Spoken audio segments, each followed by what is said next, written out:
Hi, welcome to my channel, and today we are going to be taking our hinds feet and we are going to be unpacking and exploring what it says in chapter 8. So let's get started.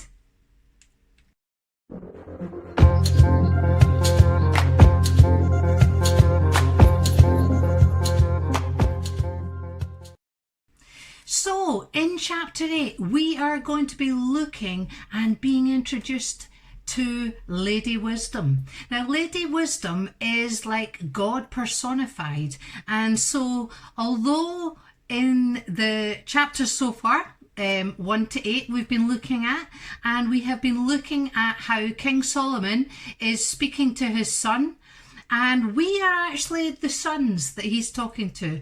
Okay, so today we're looking at Lady Wisdom, and in the first verses from chapter 8, verses 1 to 9, Lady Wisdom is laying out, here I am. I want you to come and I want you to look for me at every turn. I want you to try and make the right choices. And why is that? It's because Lady Wisdom wants us to have the stability, wants us to have the healthy relationships, wants us to have all the godly order of things in our life. And what happens is, throughout the chapter, she goes on to basically tell people that actually we have a choice to make. We can choose to go with God and have godly order, or we can choose to go our way and the world's way. And if we choose that way, then we are going to have chaos in our life. We're going to have no stability, and our relationships are, could really struggle. So let's get started and let's have a look into the actual scripture. So, chapter 8. Does not wisdom call out? Does not understanding raise her voice? At the highest point along the way, where the paths meet, she takes her hand. Beside the gate leading into the city, at the entrance, she cries out, to you, O people, I call out. I raise my voice to all humanity. You who are simple, gain prudence. Who are foolish, set your hearts on it. Listen, for I have trustworthy things to say. I open my lips to speak what is right. My mouth speaks what is true. For my lips detest wickedness. All the words of my mouth are just. None of them is crooked or perverse. So as it reads on, it says about the value. Choose my instruction instead of silver, knowledge rather than choice gold. For wisdom is more precious than rubies, and nothing you desire can compare with her. I, wisdom, dwell together with prudence. I possess knowledge and discretion. To fear the Lord is to hate evil. I hate pride and arrogance, evil behaviour and perverse speech. Counsel and sound judgment are mine. I have insight. I have power.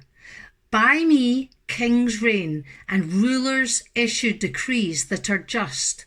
By me princes govern, and nobles all who rule on earth. And again in verses 18 and 19, what it does is it repeats itself, and it says that with me are riches and honour, enduring wealth and prosperity. My fruit is better than fine gold. What I yield surpasses choice silver. So in verses 22 to 31, Lady Wisdom is telling us that she was with God when he did creation.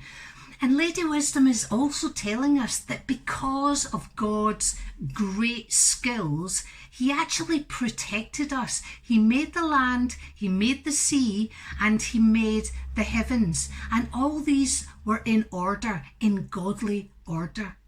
And what happens is that if we follow the godly order, if we seek Lady Wisdom, our relationships, our jobs, our everything about us will fall into place. And if we give God the central place in our life, then Lady Wisdom is saying, you will be in correct order and everything will be as it's meant to be. But if we choose, like we do, and we go our own way, then actually what we're doing is we are putting creation back into chaos again. So this is what he said: the Lord brought me forth from the last of his works, before his deeds of old. I was formed long ages ago, at the very beginning, when the world came to be. When there was no watery depths, I was given birth. When there was no springs overflowing with water, before the mountains were settled in place, before the hills, I was given birth. Before he made the world, or its fields, or any of the dust of the earth, I was there. When he set out the heavens in place, when he marked out the horizon of the face of the deep, when he established the clouds above and fixed securely the fountains of the deep, when he gave the sea its boundary, so that the waters would not overstep his command, and when he marked out the foundations of the earth, then I was constantly at his side. I was filled with delight day after day, rejoicing always in his presence, rejoicing in his whole world and delighting in the human race. And then basically he goes on to say, you have a choice. Like always, we have a choice. We can live by God's wisdom and have order, or selfishly, we can do our own choices and we can put God's creation back into disarray. Now then, my children, listen to me. Blessed are those who keep my ways. Listen to my instruction and be wise. Do not disregard it. Blessed are those who listen to me, watching daily at my doors, waiting at my doorway. For those who find me find life and receive favour from the Lord. But those who fail to find me harm themselves.